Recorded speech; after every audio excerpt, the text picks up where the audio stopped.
Consumado es. Fueron las palabras que, según la historia judeocristiana, Jesús pronunció antes de su muerte para resucitar al tercer día y cumplir la promesa escrita en Génesis 3:15. De forma paradójica, 2020 años y una semana después de la conmemoración de este hecho, los dueños de los equipos de la Liga MX consumaron la muerte del ascenso, con 8 votos a favor y 7 en contra, bajo la promesa de resucitarlo dentro de 5 años. El lugar de la Liga de Plata será ocupado por una división de desarrollo, la cual contará con 30 equipos que pretenden agrupar a los planteles sub-23 de todos los clubes de primera división, así como 10 equipos del ascenso MX, pues espera que al menos 2 ingresen las filas del máximo circuito. Se pretende que los equipos restantes de la Liga de Desarrollo sean invitados de la Serie A de la segunda división. De este modo, una vez más, los dueños del balón atentan contra el espíritu deportivo, además de dejar a cientos de futbolistas y sus familias sin sustento. Consumado es.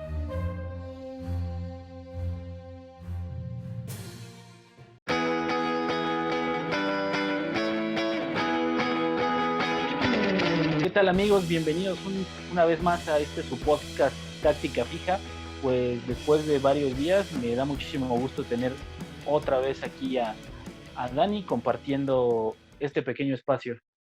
Hola Isma, hola amigos, me da también mucho gusto después de un largo receso por la pandemia. Bueno, seguimos en cuarentena, pero ya encontramos la forma y nada, ya estamos aquí otra vez.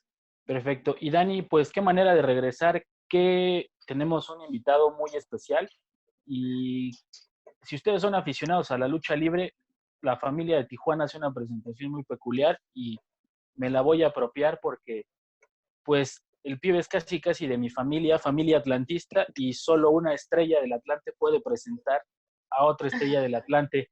Pibe, nos da muchísimo gusto que nos estés acompañando aquí en Táctica Fija. ¿Cómo estás? ¿Cómo estás, mi buen Isma? Hace mucho que no nos veíamos. Un placer estar aquí en Táctica Fija. También un gran saludo a Dani, y también un gusto de conocerla. Y pues, no, pues la bienvenida. Muchas gracias ahí de atlantista a atlantista, ¿no? Digo, ahí en estos festejos de sus 104 años que está cumpliendo en este mes de abril el equipo del Potro de Hierro, pero con esa incertidumbre, ¿no? Que hay no solamente en el Atlante, sino en toda esta división del ascenso. Muy buen Isma. Así Una es, mi familia pibe. chiquita, ¿no? ¿Qué pasó? ¿Ya ves? Pero de mucho corazón. Somos Mira, locos, pero estamos... No, que somos pocos, pero estamos locos. Locos. Claro. Pues sí, mi pibe, pues como bien mencionas, estamos en medio de una gran incertidumbre por todo esto que ocurrió a partir de el lunes. A favor, ¿no? En que sí se lleve a cabo y pues ya eliminar el ascenso y descenso durante años. Entonces, pues obviamente ya investigando y ya también sondeando con algunos presidentes de la misma división, pues sí nos enterábamos, ¿no? De que se había llevado a cabo, digo, ellos tenían una reunión, bueno, siempre tienen sus reuniones semanales, o a veces, digo, cuando son asambleas pues presenciales ahí en Toluca, en la Federación Mexicana de Fútbol, por obvios temas de sanidad y también de estas medidas sanitarias que está tomando el país, pues estaban haciendo videoconferencias semanalmente, ¿no? Digo, para estar en contacto tanto los directivos de la liga, tanto Primera División, con los dueños de clubes del máximo circuito y viceversa también con los del ascenso. Pero en este tema habían tenido reuniones en el sentido de con este tipo de campañas en redes sociales para concientizar al aficionado, para también estar promoviendo pues este tipo de medidas en esta contingencia y el quedarse en casa. Pero lo extraño del asunto fue que sacaron ese tema, el tema de que les avisaban Enrique Bonilla, bueno, en este caso ahí los dirigentes de la liga, les estaba avisando a los clubes de que, bueno, el torneo ya se daba por concluido, el Clausura 2020, y que se tenía que tomar la decisión sobre la Liga de Desarrollo, ¿no? Entonces, pues presionándolos sin un instante ni de pensarlo, tuvieron que hacer una votación. Recordar que para esto, bueno, esta famosa Liga de Desarrollo, y también para darles como un contexto a la gente que no está tan metida en el ascenso, en febrero nace una propuesta de hacer una Liga de Desarrollo con límite de edad sub-23, en donde durante 5 años que los clubes no pudieran ascender ni descender, fortalecer esta liga, pero con límite de edad, bajar el número de extranjeros, y en ese sentido, pues fue cuando se empezaron a manifestar mucho los equipos de la categoría de plata por medio de sus jugadores. No sé si recordarán que antes de que se hubiera este tema de la contingencia, la última fecha del ascenso, iniciaba el partido y durante 2 minutos se quedaban abrazados los Los jugadores en jugadores. el medio campo como en protesta, ¿no? De que sin Ujú. ascenso no hay desarrollo. Bueno, pasó, se viene la contingencia, Enrique Bonilla, recordarán que también pues fue muy sonado el tema porque da positivo a COVID-19.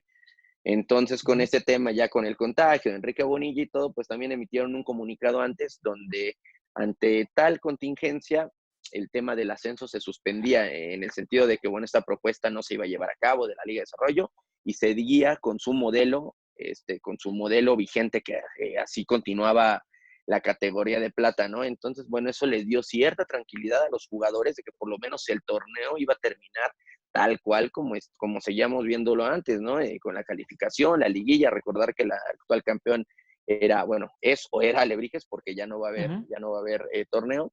Entonces, para saber quién iba a ser el campeón que jugara contra Alebrijes o en dado caso de que Alebrijes sí consiguiera el campeonato, pues ascendería automáticamente a la primera división. Y no fue así, ¿no? Digo, por eso me llama mucho la atención porque fue una incongruencia de Enrique Bonilla cuando pues había sacado ese comunicado. Digo, sabemos también el tema que están atravesados los clubes, la sociedad a nivel mundial en el tema de la contingencia económica, donde pues, obviamente si no tienes ingresos, pues no tienes para pagar a tus empleados, ¿no? Y así pasó con el tema del fútbol, donde a nivel mundial pues empezaron a suceder temas con clubes hasta de la élite, en Barcelona, Juventus, que tuvieron que disminuir sueldos y no fue excepción el ascenso también tuvo que meterse a eso porque el contrato de muchos jugadores acababa en mayo-junio o acaba en mayo-junio. Entonces, pues estos 2 meses, muchos clubes llegaron a un acuerdo con sus jugadores de diferir los pagos en cuanto se reanudara el tema Ujú. del ascenso, pues pagarle diferidamente. Creo que Atlante fue el único que respetó el acuerdo de pagarles, respetarles su contrato y pagarles mensualmente lo que les corresponde a cada jugador. Entonces se da esto de la videoconferencia donde les dicen, pues, ¿saben qué? Pues ante la situación económica que atraviesa el mundo, el país, el fútbol mexicano, y como pues no hay solvencia en el ascenso para pagarles a los clubes, pues hemos decidido que se da por concluido el clausura 2020. Eso lo dejaban entrever, ¿no? Y Ujú. obviamente, pues a lo mejor acabar en la fase regular, pero no sabían si a lo mejor iba a haber una liguilla, si a lo mejor iba a haber una cierta eliminatoria para sacar al campeón, que así le hicieron en la Liga Premier y la Tercera División. Se les avisó a los clubes, se acaba el torneo en la fase regular, cuando se reanude y acabe la contingencia, directo a liguilla. Entonces pensaban que en el ascenso era así, pero resulta que pues ahí mismo los presionaron para que hubiera esta famosa votación en contra, ya a favor, bueno, en contra o a favor de la Liga de Desarrollo. Y resulta que De, 7 de, clubes, perdón, mi pibe, ¿de qué manera los presionaron a los dirigentes? pues en el sentido esto, o sea, los presionan, tengo entendido que hubo llamadas hasta por parte de la liga a cada presidente, llamadas antes de la videoconferencia, cuando ya Ujú. estuvieron reunidos en la videoconferencia, pues obviamente la misma liga los sedujo y les metió eso, ¿no? El tema de que, bueno, ustedes no tienen, si ya sabemos cómo es el tema del ascenso, la infraestructura, de que no hay dinero, entonces acepten este dinero porque obviamente hay un fondo de contingencia y donde se les iba a dar a los clubes 60 millones de pesos divididos entre 12, te tocaba 5 millones de pesos a cada club para que en estos dos tuvieras esta solvencia en estos 2 meses, poderles pagar a tus jugadores tanto lo que fuera mayo y también junio o ya fuera Ujú. en el caso de abril, ¿no? Entonces, en ese sentido, con eso los sedujo y los empezó a convencer la liga para que los clubes pues no acabaran mal económicamente, en quiebra, algunos de ellos. Y obviamente, Ujú. pues muchos sí, al sentirse entre la espada y la pared, pues optaron por esto, sabiendo que la infraestructura y también el tema económico en los últimos años en el ascenso no ha sido una de sus buenas características, y empiezan a votar y resulta que 7 votan a favor y 5 en contra. Entonces se filtra la información y Ujú. diversos medios empiezan a sacar esto de que, bueno, ya estaba votado el tema de la famosa Liga de Desarrollo a favor y en contra. Y posteriormente se da otra videoconferencia el martes para ratificar estas votaciones ya con un notario, Enrique Bonilla, para que, bueno, quedara testificada la votación y ahí uno de los clubes que había votado en contra, pues acaba diciendo que sí y ya son 8 votos a favor y 4 en contra finalmente. y es el día Ujú. de ayer cuando ya Enrique Bonilla pues da oficialmente en una conferencia virtual donde da por hecho de que, bueno, se terminaba y ya da por finalizado el clausura 2020, no habría un campeón, no habría un nuevo inquilino en este sentido, y que, bueno, desaparecía el ascenso y ascenso durante 5 años, perdón, y en ese sentido de los 5 años te manejaba eso, que se iba a ver en esta nueva liga a los equipos que permanecieran, se les iba a dar pues 20 millones al año para que tuvieran ese presupuesto en esta nueva liga que no se va a llamar de desarrollo, sino la van a manejar como una liga de expansión, tipo modelo Estados Unidos, una MLS, y Ujú. que a la postre para estructurar esto y que hubiera proyectos sólidos, ¿no? Por así decirlo, en el ascenso, pero las muestras de protesta se dieron inmediatamente desde el mismo lunes que empezó. Los jugadores de ascenso, digo, técnicos se manifestaron muy pocos, pero sí todos los jugadores, hasta jugadores que pertenecían a clubes que votaron a favor, empezaron a manifestarse, empezó a causar mucho eco. Obviamente también empezó a haber presión para los jugadores de Ujú. primera división, que unos ya empezaron a apoyar. De hecho, técnicos, el primero en manifestarse fue Miguel González Michel, y que digo, contrastantemente español, ¿no? Y no mexicano en este tema Sí. de apoyar al gremio de futbolistas. Y esta iniciativa que también sale mucho, pues la comandó Atlas en su momento, por medio de su presidente Gustavo Guzmán, que recordar que Atlas es uno de los equipos perjudicados en la tabla de cocientes y que, bueno, corría el riesgo de descender, y donde también Chivas estaba en esa tabla de cocientes, y la reactiva Grupo Orlegui, vuelve a Ujú. apoyar esta moción, porque recordar que Grupo Orlegui, que Dueño ya de preside, Atlas. sí, Alejandro Iraragorri, que es dueño de Santos y era dueño de Tampico Madero, pues también dueño de Atlas, compra su franquicia y no piensa que le fuera a ir tan mal en ese primer año Ujú. futbolístico. Y obviamente la inversión, o sea, compras una franquicia en millones de pesos, una gran cifra a primera división, pero si llega el ascenso, lo que se te va a devaluar, entonces ahí ibas a perder Brutal. muchísimo dinero. Entonces, pues el Grupo Orlegui fue de los iniciadores en esta propuesta, y obviamente desde un principio sabíamos que Tampico Madero es de los que votó a favor, junto con otros clubes. Y es cuando se da todo esto, y el día de ayer se hace oficial esta famosa liga, que ni la misma liga ni la federación sabe cómo se va a llamar, en cómo está, porque hasta lo dijo el mismo Enrique Bonilla, no va a haber grupos en mesa de trabajo para poder llevar a cabo tanto propietarios o representantes de la Liga MX con los de ascenso, para ver cómo va a quedar conformada. Digo, no se sabe si va a tener un límite de edad, pero donde, bueno, esto te causaría, ellos dicen que va a haber fuentes de empleo. Ok, sí va a haber fuentes de empleo, pero no se ponen a ver en el otro caso que también va a haber muchas fuentes de desempleo, porque con eso estás truncando también el desarrollo de jugadores que vienen de la segunda y tercera división, que no que ya no van a poder ascender. Y la otra es esto, jugadores, por ejemplo, de esto que decían de la sub-23, si tienes jugadores arriba, que en su caso del ascenso hay muchos jugadores que al no tener cabida en primera división, pues el refugio es la categoría de ascenso, y jugadores que ya no te dan una edad para estar en una liga Premier, y que ahora tener un límite de edad en los 23 años, pues ¿dónde van a quedar, no? Y entonces ahí se pierde todo eso, y a eso le sumas que no nada más son las plantillas del primer equipo, sino de divisiones menores, que estás truncando todo esto, y también hasta en tema operativo, porque, por ejemplo, si tú operabas en una categoría de ascenso donde le estabas apostando para tener un lugar en la primera división, y a lo mejor trabajabas con 2 contadores, pues dices, Ujú. ¿para qué? Si yo no voy a ascender, pues redujo mi presupuesto, voy a reducir mi presupuesto y dejo un contador. O sea, también en temas administrativos y patrocinadores, difícilmente en el ascenso tenías fuertes patrocinadores a nivel nacional, pues con esto va a decir, si no tienes derecho a ascenso, como que para qué quiero mi marca en Deja de ser tu, atractivo, ¿no? claro, Para y las empresas. y derechos televisivos, ¿no? También, o sea, son muchos factores que ellos lo vieron por intereses nada más para la primera división, pero Claro. no ven todo hacia abajo, lo que el embudo o toda la pirámide que hay ahí. O sea, quieren copiar modelos de una Liga Premier en Inglaterra, de una MLS, cuando son distintos mercados, pero aparte ahí se están viendo nada más reflejados para primera división. Pero aquí hay unas estructuras abajo, ¿no? O sea, la MLS no tienes una segunda división, O sea, tienes a la NASL, por ejemplo, y todo, pero así profesionalmente como acá en México, que históricamente han tenido sus divisiones abajo, lo que Ujú. fue muchísimos años la segunda división y que se transformó a la primera A y posteriormente a la Liga de Ascenso. Entonces creo que están matando con esencia competitiva y ahora también con este tema de los jugadores, ¿no? Que pues al fin y al cabo son trabajadores, ¿no? Y que los vas a dejar de la noche a la mañana sin empleo, pues a ¿No? dónde van a ir a jugar? Pues yo creo que van Claro. a ir a la liga de Guatemala, de Honduras, que últimamente está siendo el refugio de varios jugadores mexicanos. Sí, sí, o sea, las ligas centroamericanas, ves a un Tafik Warch que andaba en el Atlante, está jugando en la Liga de Nicaragua, otros en ligas guatemaltecas, o en esta luego en la nueva liga del balompié, hasta pues me imagino mucha gente que no tenga cabida, Sí, pues va a Va a tener ir que para ir ahí, allá. ¿no? Y que la Claro, vas a volver atractiva.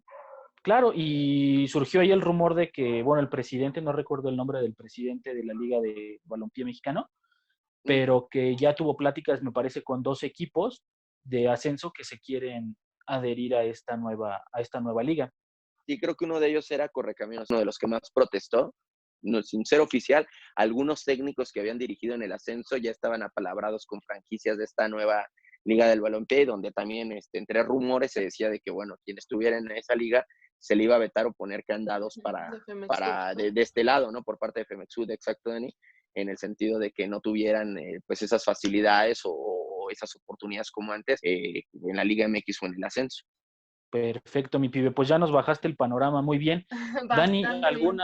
¿alguna pregunta? Aquí nos puso muchísimos temas sobre la mesa. Yo creo que este podcast igual y lo dividimos en dos, Dani, pero por favor, lo que quieras comentar, preguntarle a pibe, hay que sacarle el jugo posible a este muchacho. Ahora que lo tenemos aquí. Sí, ¿verdad? Pibe, Sí. de los equipos, de los 2 equipos que votaron, ¿se sabe cuáles fueron? Bueno, obviamente ya dijiste que el Tampico Madero votó a favor de la eliminación del ascenso, pero ¿se sabe exactamente cuáles fueron? ¿Sí Sí, mira, sí, trascendieron los 12?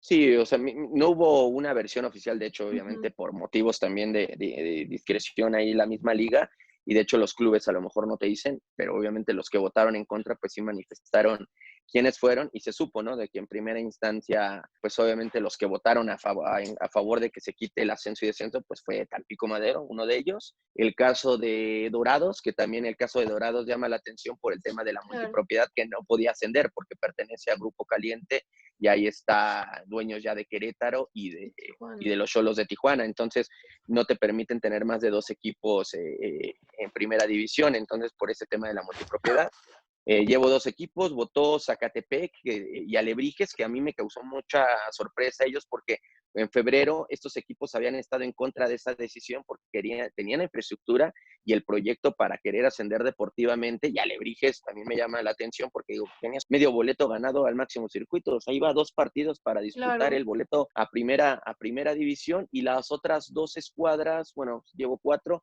Celaya y el equipo del Atlante. En ese sentido, fueron los Ujú. 4 equipos que votaron en contra: Mineros, Venados, Correcaminos y la escuadra de la UDG, y los otros 8, que de hecho Cimarrones creo cambió su voto al final, en el segundo día. Entonces son los equipos que votaron, y obviamente pues esta decisión se pasó a una asamblea de la Liga MX donde aceptaron, y bueno, pues ya daban por hecho y por mayoría de votos de que se llevó a cabo la Liga de Desarrollo matando el ascenso y dando una estocada final después de muchos años que ya tienen este tipo de ideas, ¿no? Porque digo, también hay que dejar claro que el ascenso no muere el lunes, ¿no? En esa videoconferencia al ascenso lo fueron matando sus dirigentes, su misma gente, o sea, la Liga MX, que nunca hubo un apoyo como tal a los del ascenso, los mismos medios de comunicación en los que yo también pues fui presente de cómo ver no se le daba la difusión que en verdad se quisiera, digo, solamente se pelaba al ascenso cuando eran liguillas, final por el ascenso, un escándalo como este tema, o por ejemplo notas como la llegada de Maradona, por ejemplo. Entonces se fue matando el ascenso poco a poco. Fue una medida muy radical donde yo hubiera reestructurado antes que desaparecerlo tajantemente. Sí, totalmente. Al final es un desinterés, o sea, lo que no la hace rentable es el desinterés que ha vivido y pues obviamente si el ascenso está así de abandonado, no me quieran imaginar cómo está la segunda Uf. división. Yo lo decía en un tuit y creo que diste al punto, ¿no? Porque en una columna ahí que tengo para medio tiempo y ponía pero en parte de mi tweet decía crónica de una muerte anunciada y ponía Claro. y dije, después de 10 años de cubrir el ascenso, hoy se le da la estocada final, pero sí dije, pero unas divisiones, o sea, que va a perjudicar, que estuvieron en el olvido y que van a estar en el Claro. olvido. Y como lo dices, si el ascenso era el patito feo del fútbol mexicano, hoy imagínate cómo estará la Liga Premier y la tercera división, o sea, las historias que te cuentan, tanto de gente que está involucrada en equipos, en ascenso y todo eso, no, son historias que en verdad te sorprenden y que dices, changos, pensé que ya había visto todo en el ascenso. Y lo que te cuentan de la falta de apoyo y todo, no, es impresionante en verdad. Solamente en México pasa esto. Claro, y aún así son ligas que, pues digo, vieron el nacimiento de, por ejemplo, Héctor Herrera en la segunda división, Ciña llegó al ascenso, o sea, Gulit Peña. Gulit No, o Peña, sea, Chapito sí, Montes, o sea, son historias, son ligas que traen historias de jugadores, pero de antaño. mira, tú lo dijiste, Héctor Herrera, que pasó por los filiales de Pachuca y que uno de ellos fue ese Tampico Madero hace años, El donde Cuautla de estuvo la segunda división. En Cuautla, donde estuvo también en William Yarbrough, en Tampico Madero, ese León de Matosas en el ascenso que estuvo el Chapito, este Gallito Vázquez, todos esos jugadores así. De hecho, jugadores del ascenso hicieron también hubo un gráfico que sacaron ahí una estadística, porcentajes de jugadores que venían de clubes de formación, de los de la primera división, otros que venían de fuera y los que habían tenido formación o que venían del ascenso, se imponía el ascenso casi en un 60%, que había más cantidad de jugadores, predominaban los jugadores del ascenso que dan, porque si bien de una sub-20 el salto abismal a la primera división es muchísimo, es un salto impresionante, entonces no hay nada que te diera un fogueo en primera división como era el ascenso, porque Claro, compites en una sub-15, en una sub-17, sub-20, compites contra los de tu edad, estás en condiciones similares, ya sea físicas, de edad o hasta preparación mental que te van llevando ese proceso, pero cuando vas en el ascenso te vas a encontrar con un jugador de 31 años que a lo mejor estuvo en primera división hasta que estuvo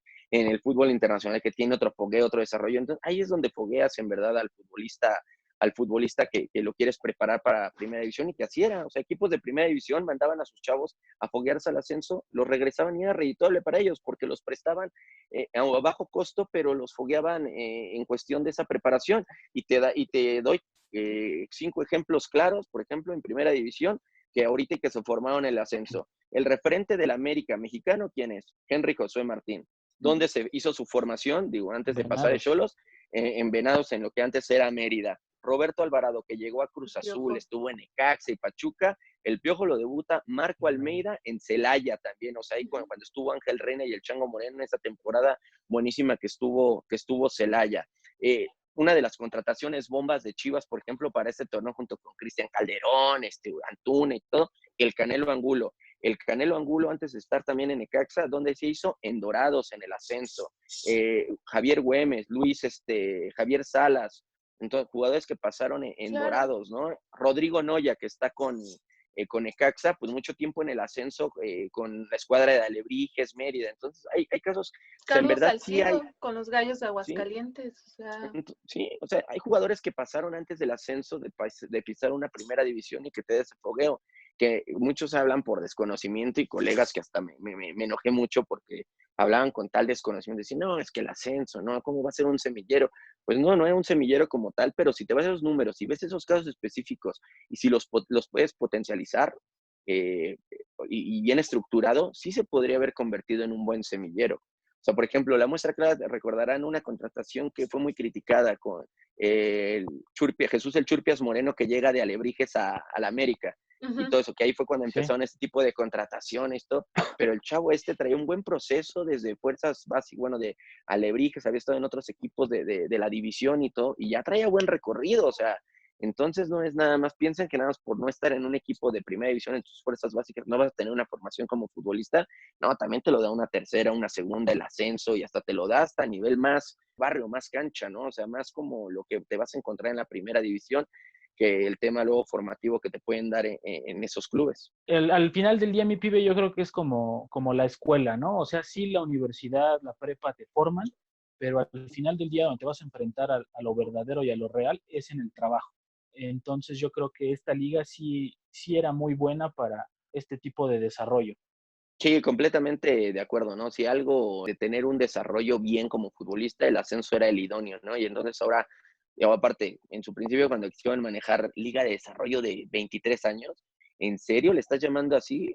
En Argentina, en Sudamérica, un chico de 23 años ya está consolidado, está haciendo figura en Europa. O sea, ¿cómo vas a desarrollar un chico de 23 años cuando lo que quieres es reducir la edad de que se conviertan en estrellas a una edad más baja? O sea, entonces creo que ahí fue muy incongruente y creo que eso sí va a cambiar. No creo que se va a quedar así el modelo de esta nueva liga de expansión o la que quede en lugar del ascenso. Creo que le van a bajar, le van a quitar eso de límite de edad en el sentido de los 23 años o cambiarle el nombre porque es medio incongruente. O sea, no puedes desarrollar un jugador a tus 23 años cuando ya en capacidades físicas, mentales, todo lo que está, ya estás en otro nivel cuando no, ya no estás en una etapa formativa a esa edad. O sea, eso lo tuviste que hacer en la etapa de fases sensibles, cuando el futbolista o el atleta está en eso. Sí, justamente Pero era algo de lo que platicábamos en podcasts anteriores, Isma y yo, que en México un jugador de 23 años es un jugador joven aún cuando ya debe de ser un jugador maduro, o sea, ya no debe de tener ese cobijo de es que es novato, es que es joven, es que no nos vamos. precisamente por eso tienen 27, 28 años y apenas están con el sueño de emigrar, como le ocurrió a Pizarro, por ejemplo. Tenemos un caso ahorita actual muy palpable, que es el de Jurado. A sus 23 Mm, años, el chavo sigue siendo promesa. Se especuló de que iba No, a ir a jugar al Beşiktaş de Turquía. A ver, pibe, te hago esta pregunta, a ti que te gusta el fútbol y todo esto, y a ti también, Dani. Si hubieras sido tú jurado, ¿qué hubieras preferido? ¿Irte a hacer banca de Karius a sabiendas de cómo juega y poderle tumbar el puesto, o ser banca de Chuy Corona? No de mérito de Chuy Corona, de los mejores porteros, pero ¿tú qué hubieras preferido? ¿Irte a foguear allá o quedarte aquí en México a tus 23 años? mira, desafortunadamente eso es en lo que he caído y en lo que tienen que erradicar eso en el fútbol mexicano, ¿no? Esa famosa zona de confort, pero también mucho va más allá por el tema salarial. Aquí tiene ya que haber un tema, un tope salarial, que eso también tuvo que haber pasado en el ascenso. Por eso os digo, sí, estoy generalizando de que no todos se van a quedar sin trabajo y todo, pero también muchos jugadores ganaban muy bien. Digo, en el caso del Gullit se menciona que ganaba 500,000 pesos con Correcaminos. Imagínate Sí, los sueldos en primera división. Entonces tú caes en una zona de confort y dices, ok, a ver, o sea, que es válido, ¿eh? Cualquiera de las dos opciones es válido porque tú dices, ok, si yo quiero tener un porvenir a futuro, también pensar en ya tener un colchón económico, pues me quedo y hago 2, 3 campañas aquí y le invierto y ahorro. Pero la otra es, ok, voy a arriesgar y voy a sacrificar el tema económico porque me quiero cumplir mi sueño para que sea a muy buena edad. Y eso se da con lo de Jurado, ¿no? ¿Qué le pasó a Gudiño? uh-huh. Gudiño sí se fue a cierta edad, estuvo jugando en Chipre, estuvo con el Apoel, estuvo con el Porto y en ese tema y fue banca de Casillas, ¿no? Que se decía en Claro. su momento, o sea, lo que le pudo aprender a Casillas después ya llega a Chivas, pero ya llega a Chivas como un jugador, si bien no consolidado, pero ya con otro cartel, con otra preparación de lo que pudo ser en Europa. Y por eso también no tenemos muchos Raúl Jiménez, por eso volvimos a dejar de tener muchos jugadores. Cuando había llegado el boom otra vez de que tenías un Chicharito, estaba el tema de Guardado en buen nivel, tenías Héctor Miguel Ayun también en Moreno, buen Carlos nivel, Vela, claro. todos ellos en Europa y que eran ya, o sea, ya rebasados, hasta podías mencionar 15 que estuvieran por lo menos en un nivel regular, pero 15 jugadores que estuvieran, ¿y ahora cuántos tienen? Y digo, y no critico tampoco la decisión, por ejemplo, de un Chicharo de regresar al Galaxy, que también son razones personales, lo del tema de Vela. Digo, yo en lo personal, por aspiraciones profesionales, yo sí me quedaba en Europa. Digo, es decisión, es válida y es respetable la razón. Por ejemplo, Guardado lo ha dicho, yo no me meto con la decisión de mis compañeros, pero yo quiero seguir en el fútbol europeo hasta que yo ya sienta que yo no puedo dar más. Y lo ves y sigue siendo profesional. Tal es el caso de que llegó Guido Rodríguez al Sevilla y Mauro Lainez cuando estaban, y Guardado es el que sigue siendo, por lo menos ya no es titular, pero lo ocupan de cambio o está ahí en algunos partidos y sigue siendo un referente, pero eso se le llama ser profesional y la constancia, ¿no? Y también mucho la preparación mental que puedas tener, ¿no? Y lo de Jurado y todo, que a ver, si tienes ya la oportunidad de foguearlo tan chavo, pero como no te van a pagar lo que en verdad quieres y todo, no, pues te esperas y en lugar de que lo prestes a otro equipo o algo, ¿no? Pues ahorita hacer banca, estar en los partidos de sub-20 de Cruz Azul y eso digo, o sea, entonces creo que sí, todo es un tema, creo que también va más allá de cultural y que tiene un mal arraigo el fútbol mexicano en ese tema de decisiones.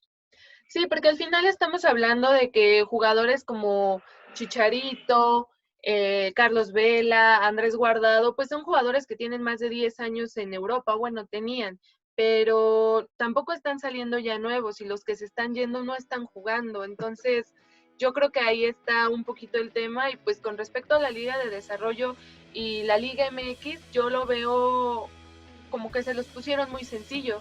O sea, voy a jugar durante 5 años y mi franquicia no va a correr el riesgo de devaluarse porque no va a descender, no va a bajar. Entonces, pues ahí lo tengo. O sea, no pasa nada.